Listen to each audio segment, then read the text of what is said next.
Hello students, very very good morning. कैसे हैं आप सभी? आई होप आप सभी काफ़ी अच्छे होंगे। एंड आज जो है एक न्यूज़ जो है आपके पास निकल के आई है रिलेटेड टू आपके जो टीजीटी एग्ज़ाम्स, यानी जो थर्ड क्लास की जितनी भी वैकेंसीज आपके पास होती है उनका जो पैटर्न है। आपने देखा होगा जो एचपीपीएससी यानी Himachal Pradesh public service commission जो है न्यू पैटर्न आपके पास ड्रॉ किया था। एग्जामिनेशन किस तरह से आपके पास लिए जाएंगे, लेकिन अभी तक उन्होंने कोई भी एग्ज़ाम जो है आपके पास कंडक्ट नहीं किया है। इसी के साथ साथ अब न्यू न्यूज़ आपके पास यहाँ पे देखने को मिल रही है कि आपके पास जो क्लास 3 की जो वैकेंसीज हैं उसके लिए जो एक न्यू बोर्ड आपके पास गठित होगा, उसके लिए जो कमेटी बनी है उसने एक न्यू डिसीजन आपके सामने रिप्रेजेंट किया है। यानी उसके ऊपर अभी बात चली हुई है, वो अभी फाइनल नहीं हुआ है। जब वो फाइनल हो जाएगा, क्योंकि आपको पता है मीटिंग्स के ऊपर मीटिंग्स हो रही है, तो चलिए जो आज न्यूज़पेपर में हमारे पास यहाँ पे न्यूज़ आई है उसके बारे में थोड़ा सा देखते हैं एंड किस के बेसिस के ऊपर जो है आपके पास यहाँ पे ये होगा।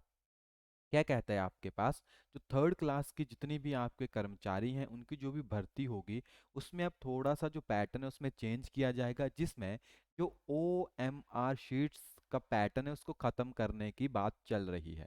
यानी अब जो है ओ एम आर शीट से जो है आपके पास पेपर नहीं लिए जाएंगे। क्या कहता है आपके पास कि जो ओ एम आर शीट का तरीका है उसको बदल दिया जाएगा एंड ऑप्टिकल मार्क रिकॉग्निशन को अब जो है वो पुराने ज़माने की तकनीक जो है वो माना जा रहा है। ठीक है, क्योंकि आपको पता है आपका जितना जो भी कंप्यूटर होता था उसकी हेल्प से जो ओएमआर शीट है ऑप्टिकल मार्क रिकॉग्निशन उसी के तरीके से उसको पूरी तरह से प्रोसीड किया जाता था। और अब आपको पता है ऑनलाइन टेस्ट का ज़माना है, चीज़ें बहुत फास्ट वहाँ से एक्सेस हो जाती है, इजीली रिजल्ट निकाला जा सकता है।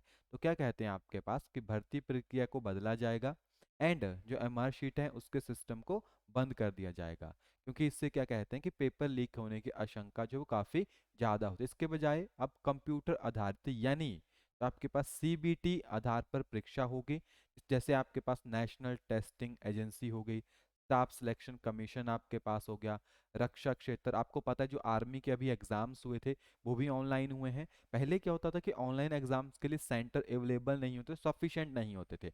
अब आप देख सकते हो एसएससी इतने बड़े पैमाने के ऊपर एग्जाम करवाता है। आर्मी के जो एग्जाम्स थे अग्निवीर के जो अभी आपके पास हुए उसमें भी ये इशू था कि वो करवा पाएंगे कि नहीं, लेकिन उन्होंने भी एक काफ़ी बड़े पैमाने के ऊपर जो है इस एग्जाम को कंडक्ट किया एंड भारतीय एजेंसियों ने ओएमआर शीट प्रणाली को बंद जो है वो कर दिया है, मैक्सिमम बंद कर रहे हैं सिस्टम को। तो जो नया आयोग किस तरह से आपके पास होगा इसके बारे में चर्चा हुई, तो यहाँ पे क्या कहा गया ताकि भर्तियां जो है अच्छे तरीके हो सके, है ना। तो इसीलिए मंगलवार को कल जो है वो आपके पास जो है वो मीटिंग हुई, जिसमें आपके पास इन सभी चीज़ों के ऊपर जो बात कही गई। बाद में उन्होंने इन सभी चीज़ों के बारे में आपको जो है यहाँ पे रिप्रेजेंट किया। ओके, और आपको पता है इसीलिए जो हमीरपुर कर्मचारी चयन आयोग है उन्होंने पता नहीं कितने पेपर आज तक वो लीक कर चुके हैं। ये हम अपनी तरफ से बोल रहे हैं, यहाँ पे नहीं लिखा हुआ है, लेकिन आप समझ सकते हैं जो मेरिट लिस्ट है, रिजल्ट्स हैं, किसी का भी कोई पैटर्न नहीं बनता है। तो इसलिए जो नया आयोग आपके पास बनेगा और उसमें इस तरह की जो है वो गलतियां ना हो। क्लियर, राज्य लोक सेवा आयोग जो आपके पास यहाँ पे होगा, तो बैठक में यह चर्चा हुई कि किस तरह से वहाँ पे भर्तियां की जाए और उसमें पारदर्शिता जो है वो बनाई जा सके। क्लियर, तो एमआर शीट को जो है वो ज़्यादा प्रेफरेंस नहीं दिया जा रहा है।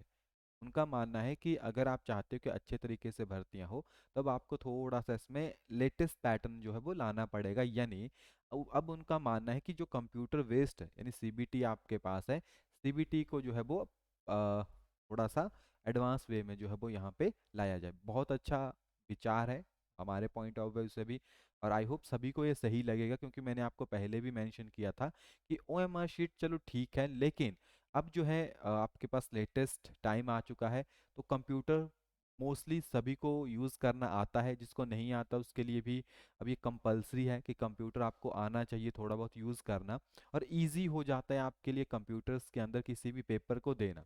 हाँ, आप उसमें देखने में लगता है आपको कि वो टफ होगा, लेकिन उसमें बहुत ज़्यादा टाइम आपका सेव हो जाता है।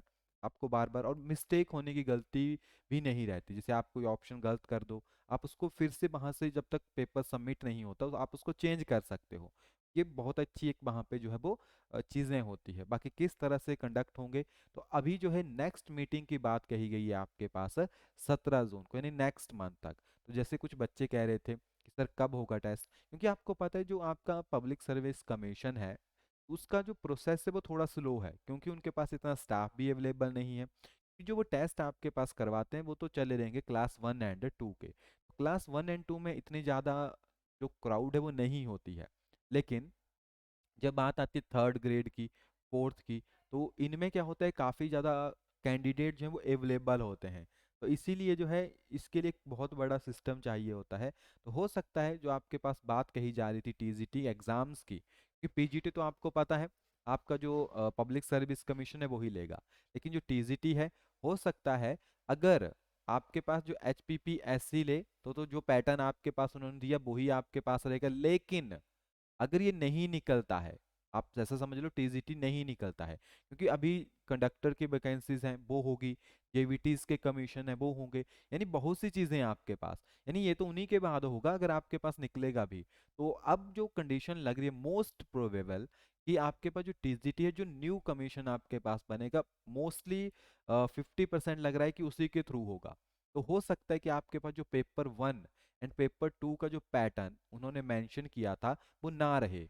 हो सकता है एक ही पेपर आपके पास हो, जिस तरह से पहले होता था एक ही पेपर हो, लेकिन अभी ये चीज़ें कंफर्म नहीं है। एक अजम्पशन के बेसिस के ऊपर हम यहाँ पे रिप्रेजेंट कर रहे हैं, क्योंकि सभी का अपना पैटर्न होता है। तो जो न्यू बोर्ड आपके पास बनेगा वो किस तरह से इन चीज़ों को रखेगा। तो अभी तो नेक्स्ट मंथ है डेट, तो यानी आप मान लो 3-4 महीने तो इसमें नॉर्मली लगेंगे, क्योंकि जो कमेटी बनी है उसने खुद कहा उसको 3 मंथ का टाइम दिया गया है कि 3 महीने में आप अपनी जो रिपोर्ट है वो सबमिट कीजिए। तो 4-5 महीने आप नॉर्मली लेके चल सकते हो, यानी बहुत लंबा स्टेप चला जाएगा। तो हो सकता है कि 5 to 6 मंथ के बाद आपके जो कमीशंस हो, तो इसीलिए आप आराम से अपनी तैयारी कीजिए। बहुत कम चांसेस लग रहे हैं कि जो आपके पास टीजीटी है वो अब आपको जल्दी देखने को मिलेगा, थोड़ा सा गैप के बाद ही वो आपको देखने को मिलेगा, क्योंकि अभी जो है सभी के ऊपर काफ़ी ज़्यादा लोड है ना। अब ऐसा तो है नहीं कि आपके पास जैसे सरकारें हैं तो उनको सिर्फ एक ही काम है कि भर्तियां ही करनी है। स्टेट में और भी दुनिया भर की चीज़ें होती है, भर्ती तो सिर्फ एक पहलू है जो कि लोगों को दिखता है, लेकिन उसके अलावा भी और भी बहुत सी चीज़ें होती है जिसके ऊपर काम करना होता है। तो सभी चीज़ों को टाइम लगता है। और आप ज़रूर बताइए कि जो ऑनलाइन सिस्टम है वो सही है कि नहीं है। हमारे पॉइंट ऑफ व्यू से काफ़ी अच्छा सिस्टम है, स्टूडेंट्स को काफ़ी ज़्यादा कंफर्टेबल हो जाता है जब वो इस तरह से टेस्ट देता है, क्योंकि आपकी पूरी की पूरी डिटेल्स कंप्यूटर में, सीसीटीवी फुटेज, हर चीज़ वहाँ पे प्रेजेंट होती है, और बहुत कम चांसेस हो जाते हैं आपके पास करप्शंस के। क्लियर। चलिए, तो आज के जो हमारे पास इंफॉर्मेशन थी वो हमने आपके साथ यहाँ पे शेयर की। एंड अपनी तैयारी को चलाए रखिए आराम आराम से, बाकी कंप्लीट कर लीजिए, रिवाइज कीजिए चीज़ों को। जब भी आपके पास टेस्ट आएंगे आपको पता लग जाएगा। थोड़ा सा पैनिक नहीं होना है, पेशेंस रखना है, ताकि आप जो है आगे जाके अपने टेस्ट को